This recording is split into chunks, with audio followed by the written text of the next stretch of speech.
बिस्मिल्लाहिर्रहमानिर्रहीम। अस्सलाम वालेकुम जी बच्चों, कैसे हैं आप लोग? सब ठीक हैं? लीजिए बच्चों, आज हमने यहाँ से स्टार्ट करना है फोर्स एंड मोमेंटम से। इससे पीछे पीछे हमने पढ़ लिया था। अब यहाँ हमने फोर्स को डिफाइन करना है।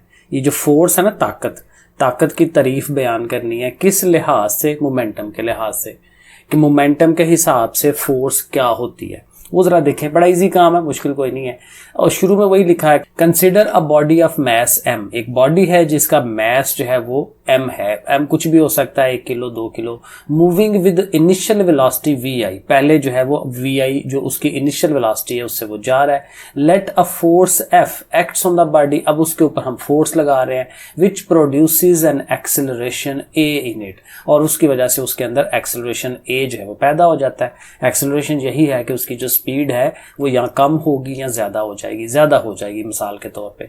This changes the velocity of the body. अब जाहिर है उससे वेलोसिटी चेंज होनी है, जो मैंने अभी बताया आपको। Let its final velocity after time becomes vf। और कहता है कि कुछ टाइम के बाद उसकी जो वेलोसिटी है वो vf हो जाती है। ये बातें हमने पीछे भी जब इक्वेशंस ऑफ मोशन बनाई थी तो तब भी ये बातें की थी कि भाई एक बॉडी है, वो एक पहले कुछ स्पीड से जा रही है, उसी को हम इनिशियल स्पीड कहते हैं। फिर हमने उस पर फोर्स लगाई, ठीक है, ताकत लगाई उस पर, और ताकत लगाई कुछ टाइम के लिए, तो उसमें फिर जाहिर है एक्सेलरेशन पैदा हुआ, उसकी वेलोसिटी चेंज हुई, और पहले vi थी अब उसकी फाइनल वेलोसिटी vf हो गई है। तो ये बात यहाँ तक हमने की है। अब इसको मोमेंटम को भी बीच में लाएंगे। मोमेंटम हमने क्या डिफाइन किया था कि मोमेंटम जो है एक किस्म की वेलोसिटी ही होती है, लेकिन सिर्फ वेलोसिटी के साथ मैस भी आ जाता है। मोमेंटम का फार्मूला था ना, p = mv, quantity of motion. Momentum क्या है? क्वांटिटी ऑफ मोशन है, कि हरकत की मिकदार कितनी है। मिकदार तभी बनती है जब उसमें मैस भी आता है। तो p = mv, तो मोमेंटम को भी बीच में लेके आएंगे। तो पहले जब वो इनिशियल वेलोसिटी से जा रहा था तो उस टाइम उसका मोमेंटम था pi, ठीक है, तो वो लिखेंगे। और pf जो है जब वो फाइनल वेलोसिटी हो जाएगी, तो ये वो बात कर रहा है कि pi और pf जो है उसके इनिशियल मोमेंटम और फाइनल मोमेंटम है ऑफ द बॉडी। अब देखें उसको हम मैथमेटिकली कैसे लिखते हैं। ये असल बात है कि pi = mvi। p = mv formula हमने पढ़ा था, ठीक है। और जो फाइनल वेलोसिटी का मोमेंटम है pf = mvf। अब जाहिर है मोमेंटम में चेंज आया, तब्दीली आई है, क्योंकि पहले इनिशियल वेलोसिटी थी फिर फाइनल वेलोसिटी बनी है, तो इसलिए जो पहले वाला मोमेंटम था चेंज होके वो दूसरे वाला हो गया। तो उसमें जो चेंज कैसे मेजर करते हैं? pf - pi। अब देखें ना, एक चीज है पहले जो है वो 20 थी, अब 25 हो गई है, तो उनमें तब्दीली क्या आई है? दोनों को माइनस करेंगे, 5 की तब्दीली आई है, तो बड़ी में से छोटी को माइनस किया जाता है। तो यहाँ पे भी हम जब भी चेंज की बात कर रहे हैं तो हमने दोनों को माइनस कराना है। Change in momentum pf - pi। और वो कैसे आता है कि पहले आपको फाइनल मोमेंटम लिखना है और उसके बाद इनिशियल मोमेंटम लिखना है और दोनों को माइनस करवाना है। तो फाइनल मोमेंटम का फार्मूला mvf और इनिशियल मोमेंटम mvi, दोनों को माइनस करा देंगे, ठीक है। तो pf - pi = mvf - mvi। अब देखिए इसको कहते हैं, आप इसको रेट बनाएं। ये रेट जो है ना, रेट असल में बनता है जब आप टाइम पे डिवाइड कराते हैं, कि आपने वो जो मोमेंटम चेंज हुआ, वो जो वेलोसिटी चेंज हुई, वो किसी टाइम के अंदर हुई है ना, तो उस टाइम से आप दोनों साइडों को डिवाइड करा दें। इधर भी टाइम पे डिवाइड, इधर भी टाइम पे डिवाइड, ठीक है। तो और देखें दूसरी बात, यहां से मैस जो है वो कॉमन लिया जा सकता है, तो इन दोनों में से m को बाहर निकाल लेंगे। तो m बाहर निकलेगा तो vf - vi पीछे रह जाएगा और ओवर में t है। तो यहां तक आप पहुंच गए। अब जरा गौर करें कि ये जो vf - vi/t है, ये देखें हमने लिखा हुआ फाइनल वेलोसिटी में से इनिशियल वेलोसिटी को आप माइनस कराते हैं, तो ये भी वेलोसिटी की चेंज है ना, change in velocity divided by time. तो जो हमने पिछले चैप्टर में पढ़ा था, एक्सेलरेशन का ये फार्मूला है। एक्सेलरेशन कैसे होता है कि जब आप वेलोसिटी को चेंज करते हैं विद रिस्पेक्ट टू टाइम, तो ये वेलोसिटी में चेंज आ रही है। तो ये देखें, is the rate of change of velocity which is equal to acceleration, ठीक है। तो फिर उसकी जगह आपने क्या लिख देना? Acceleration.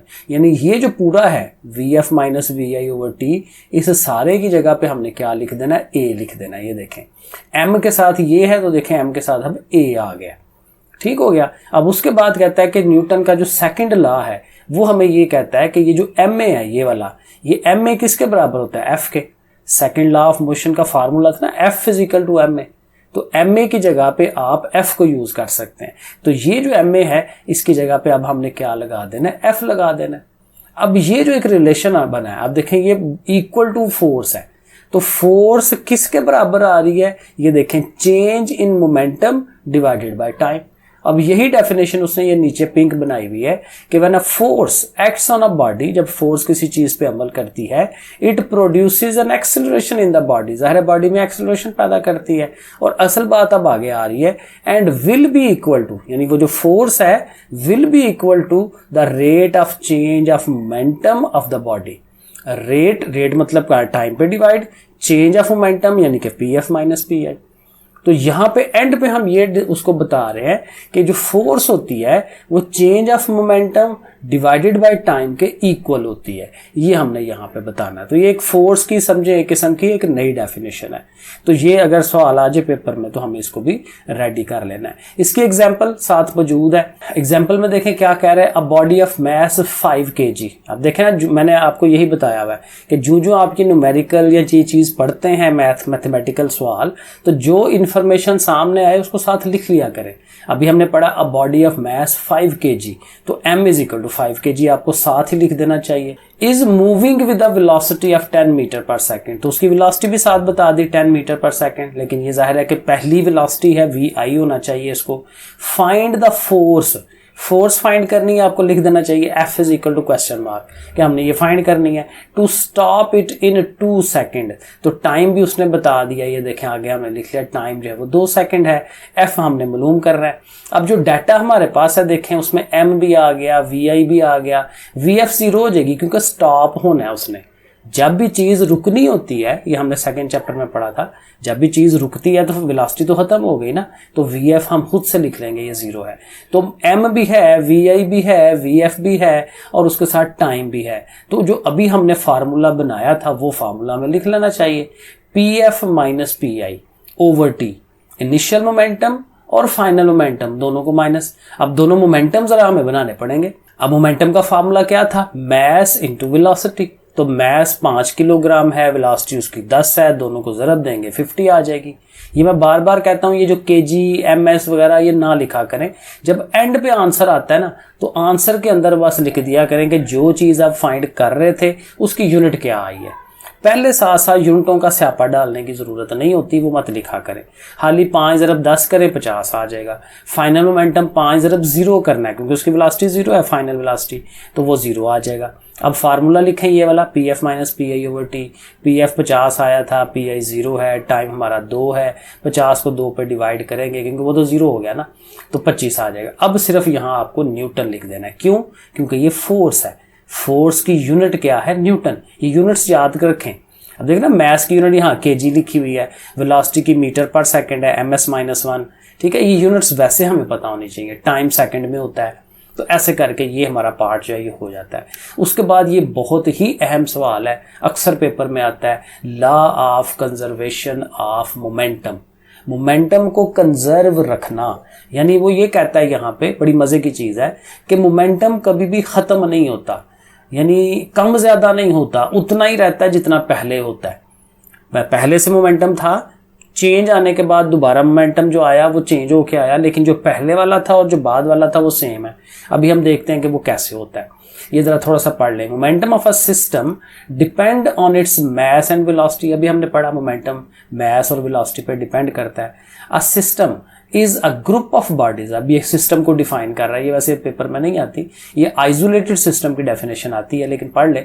A system is a group of bodies. System क्या होता है, कुछ जिस्मों का मजमुआ है, ग्रुप है, कुछ बॉडीज हैं, जैसे बॉल्स हमने ये नीचे बनाए हुए हैं, विद इन सर्टन बाउंड्रीज, एक खास बाउंड्रीज के अंदर अंदर, ठीक है ना। हम किसी चीज का एग्जामिन करने लगे हैं तो बस वहां तक रहना है। ये नहीं कि अब सियालकोट का मैं एनालिसिस करने लगा हूं तो मैं कहूँ नहीं जी लाहौर भी बीच में शामिल कर लो, तो वो मसला हो जाता है। तो जितने एरिया का हमने स्टडी करना है उतनी बाउंड्रीज, ठीक है। अब ये डेफिनेशन हमें याद करनी है कि आइसोलेटेड सिस्टम क्या होता है। आइसोलेट का मतलब होता है किसी चीज को आप सेपरेट कर देते हैं, बाकियों से अलहदा कर लेते हैं, ठीक है ना। एक बच्चा है वो पूरे माहौल के अंदर है, तो हम कहें भाई इसको आइसोलेट कर लो, यहाँ से इसको उठा के ले जाओ किसी और तरफ, उनके असर से आज़ाद हो जाए।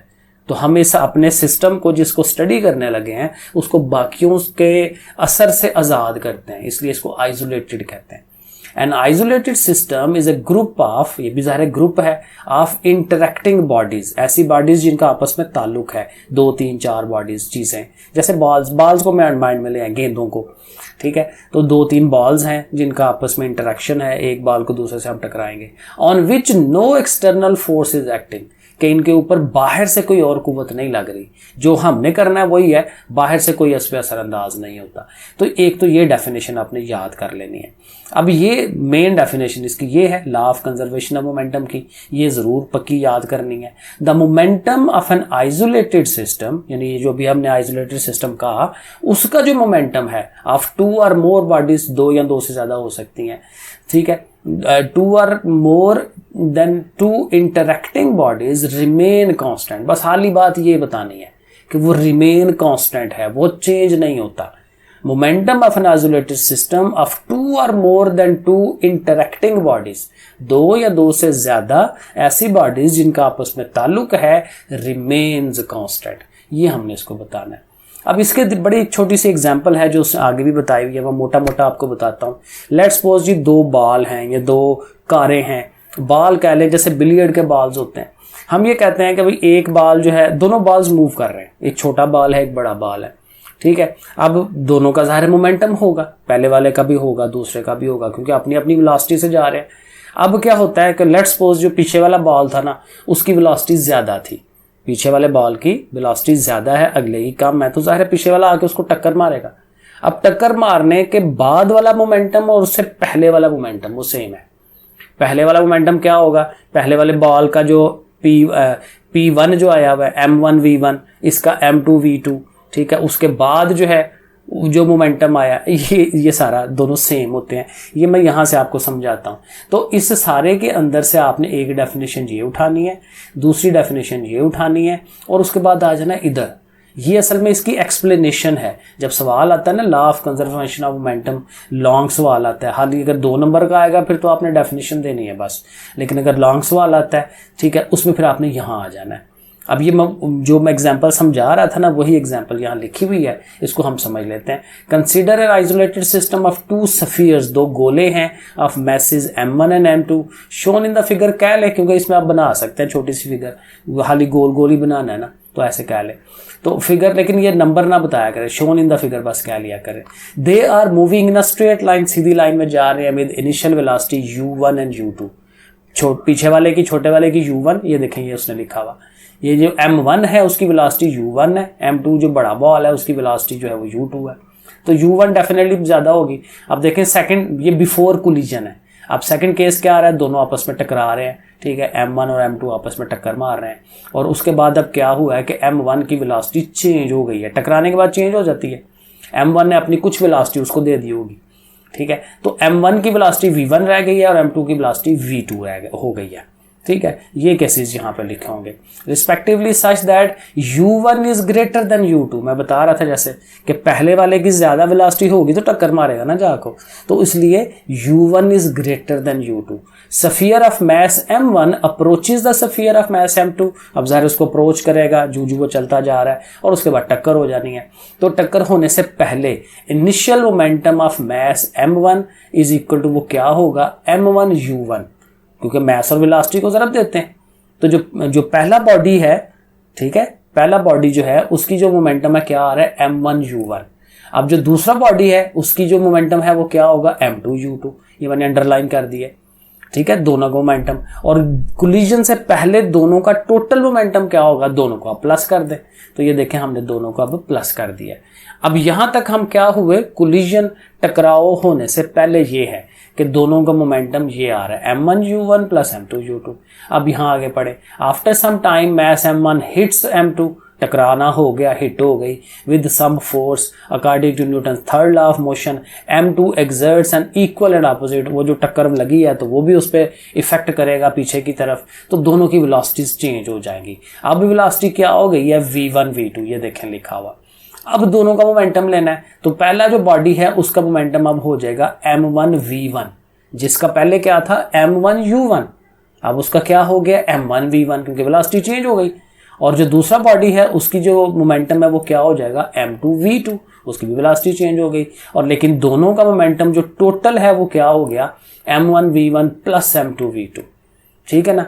अब देखें, एक हमने ये बना ली, ये वाली m1u1 प्लस m2u2, ये कौन सा मोमेंटम है, इनिशियल कोलिजन से पहले वाला, और कोलिजन के बाद जो मोमेंटम आ रहा है वो ये आ रहा है m1v1 प्लस m2v2। और हमारा अब लॉ क्या कहता है, बिफोर कोलिजन का मोमेंटम और आफ्टर कोलिजन का मोमेंटम दोनों सेम होते हैं, बराबर होते हैं। तो हमने सिर्फ ये कर देना है कि m1u1 plus m2u2 is equal to, वो बराबर है m1v1 प्लस m2v2, ठीक है जी। तो उसके लिए फिर वही बात है कि ये सवाल कहाँ तक आपने रेडी करना है, यहाँ तक, ये देखिए मैंने ब्रैकेट लगाई हुई है, ठीक है। इधर तक आपका ये law of conservation of momentum आ जाता सवाल, और इसमें आपने ये मैथमेटिकल करना है, तो बड़ा इजी है, ठीक है। इनिशियल मोमेंटम और बना लेना है, फाइनल बना लेना है, और दोनों को इक्वल ले आना है, ये हो गया। अब इसका मोमेंटम का एक सवाल अलहदा से भी आता है गन और बुलेट का। वो कभी कभी ये कह लेता है कि अगर अब आपके पास ये सिस्टम है गन का और बुलेट का, आपको पता है वो पिस्तौल के अंदर, बड़ी गन के अंदर आपने वो डालनी है गोली और उसको चलाना है, तो कहता है उसके अंदर भी मोमेंटम वाला ही केस चल रहा होता है, तो उसको आप लॉ ऑफ कंजर्वेशन के हिसाब से एक्सप्लेन करें। वो एक्सप्लेनेशन यहाँ पे मौजूद है सारी, और ये भी अलहदा से 4 नंबर का सवाल आ सकता है, वो आपने यहाँ से रेडी करना है। ये बिल्कुल सिंपल है, consider a system of gun and a bullet, ठीक है, उसको हम देखते हैं। Before firing the gun both the gun and the bullet are at rest, अभी हमने फायर नहीं किया, ठीक है, कोलिजन होने से पहले की बात हो रही है, गन भी रुकी हुई है, बुलेट भी रुकी हुई है, तो दोनों का मोमेंटम कितना है, 0 है। So the total momentum of the system is 0, ठीक हो गया। As the gun is fired, जो ही आप गन चलाते हैं, bullet shoots out of the gun, अब बुलेट ने गन के अंदर से तेजी के साथ बाहर निकलना है, एंड अक्वायर्स मोमेंटम, और चूंकि वो बड़ी तेजी से जा रही है, मूवमेंट हो रही है, तो मोमेंटम तो होगा उसके अंदर। To conserve the momentum of the system the gun recoils, ये अब असल बात है कि गन ने क्या करना है, रिकॉइल करना है। रिकॉइल का मतलब ये होता है कि गन पीछे की तरफ जाती है, या आपने कहीं देखा हो या मूवीज में देखें, तो जब गन को चलाता है तो वो पीछे को झटका लगता है उसको, तो वो झटका इसीलिए लगता है कि जिस मोमेंटम के साथ वो आगे को गई है गोली, उस मोमेंटम को कूप अप करने के लिए, बैलेंस करने के लिए उतना ही फोर्स पीछे को लगनी है। लेकिन वो चूंकि गोली है, छोटी चीज है, वो आगे लग के किसी को उसके अंदर घुस जाती है, तो उतना ही फोर्स वो पीछे को लगनी है, एक्शन का रिएक्शन होना है। और फिर वही बात कि ये नेगेटिव पीछे की तरफ है, वो पॉजिटिव आगे की तरफ है, दोनों मिलके एक दूसरे को कैंसिल कर लेते हैं, ये भी 0 हो जाता है। जैसे गोली चलने से पहले मोमेंटम 0 था, गोली चलने के बाद भी 0 हो जाएगा, क्योंकि इसका मोमेंटम फोर्स आगे को गई है, वो मोमेंटम पीछे को जा रहा है, तो एक दूसरे को कैंसिल कर देते हैं, ठीक है। The gun recoils according to the law of conservation of momentum, the total momentum of the gun and the bullet will also be 0 हो जाएगा, जैसे मैंने अभी आपको बताया, after the gun is fired. अब वो कैसे 0 होगा, क्या होगा, वो आगे उसने इसका भी मैथमेटिकल किया हुआ है। Let m be the mass of the bullet and v is the velocity of the firing of the gun. Capital M is the mass of the gun and capital V is the velocity of the gun recoiling. यानी यहाँ पे M और V ही ले रहा है, लेकिन छोटा m और छोटा v ले रहा है छोटी गोली के लिए, और कैपिटल M और कैपिटल V ले रहा है वो गन के लिए, उसकी मूवमेंट के लिए, उसकी वेलोसिटी के लिए। अब देखें, ये उसने लिखा हुआ गन फायर होने के बाद का मोमेंटम, तो जाहिर है कि वो जो ये वाला है ना MV, कैपिटल MV, ये किसका है, ये गन का है, ठीक है ना। गन का मैस कितना था, गन की वेलोसिटी पीछे की तरफ कितनी गई वो, और प्लस उसके अंदर स्मॉल m और स्मॉल v, उनका मोमेंटम, वो जो गोली है, ठीक है, गोली आगे को स्पीड तेजी से जा रही होगी, लेकिन उसका मैस अपना भी तो होगा, तो ये दोनों को प्लस करके ये कौन सा बन रहा है, आफ्टर फायरिंग द गन। अब देखें, law of conservation of momentum क्या कहता है कि गन के फायर होने से पहले और गन के फायर होने के बाद दोनों का मोमेंटम एक दूसरे के बराबर होना चाहिए।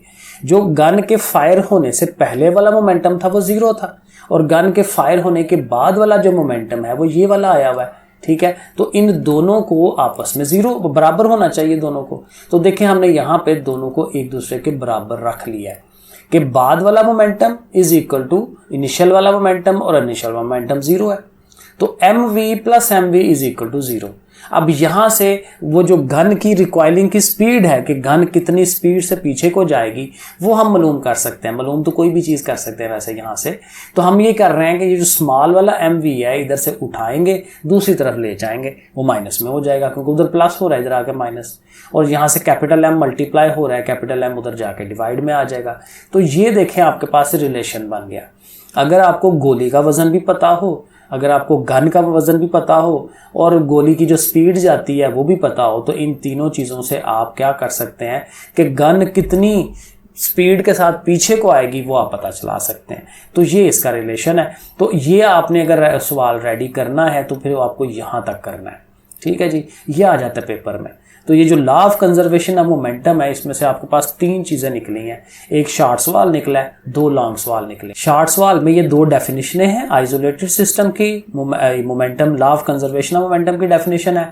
अगर लॉन्ग सवाल है तो लॉन्ग सवाल में फिर आपने पहले डेफिनेशन दे लेनी है, फिर आपने यहाँ से शुरू होके तो फिर जो है ये सारा इधर तक आपने दिखाना है। और अगर वो गन और बुलेट का सवाल इधर से पूछ ले तो फिर आपने इधर से शुरू हो जाना है इस जगह से, और फिर आते हुए आपने ये सारा करते हुए यहाँ तक रेडी करना है। ये 2 लॉन्ग सवाल इसमें से निकलते हैं। इसकी एग्जाम्पल अगेन लिखी हुई है, ज़रूर करें क्योंकि पेपर में आ जाते हैं। तो ये कहता है जी अ बुलेट ऑफ मैस, अब ये उसी का सवाल है जो हमने ये रिलेशन बनाया है ना, ठीक है। तो ये इसी रिलेशन को यूज करते हुए हम ये एग्जांपल हल करते हैं। अब bullet of mass 20 kg, bullet का वजन आ गया 20 kg, यानी स्मॉल m 20, सॉरी kg नहीं है, ग्राम है, क्योंकि गोली है ना, तो गोली का वजन कितना होगा, किलो में तो नहीं होगा, तो 20 ग्राम है। लेकिन नॉर्मली जब हम सवाल हल करते हैं तो kg हमारी स्टैंडर्ड यूनिट होती है, तो हमने ग्राम को किलोग्राम में कन्वर्ट करना है। तो फिर कैसे होगा, ग्राम और किलोग्राम में कितने का फर्क है, 1000 का। तो आपने 1000 से 20 को डिवाइड करना है। जब आप छोटी से बड़ी यूनिट पे जाते हैं तो फिर आपको डिवाइड करना होता है। तो 20 को 1000 पे तकसीम करेंगे तो कैलकुलेटर में करके देखें 0.02 आ जाएगा। ये किलोग्राम में आ गया किसका, बुलेट का वजन। Is fired from a gun with a मजल velocity of 100 metre per second. तो ये जो गोली की स्पीड है v, स्मॉल v, वो आ गया 100 metre per second. Find the recoil of the gun, वही बात कि गन किस वेलोसिटी से पीछे को, रिकॉइल का मतलब किस वेलोसिटी से पीछे जाएगी। If its mass is 5 kg, अब उसका मैस उसने बता दिया 5 kg है।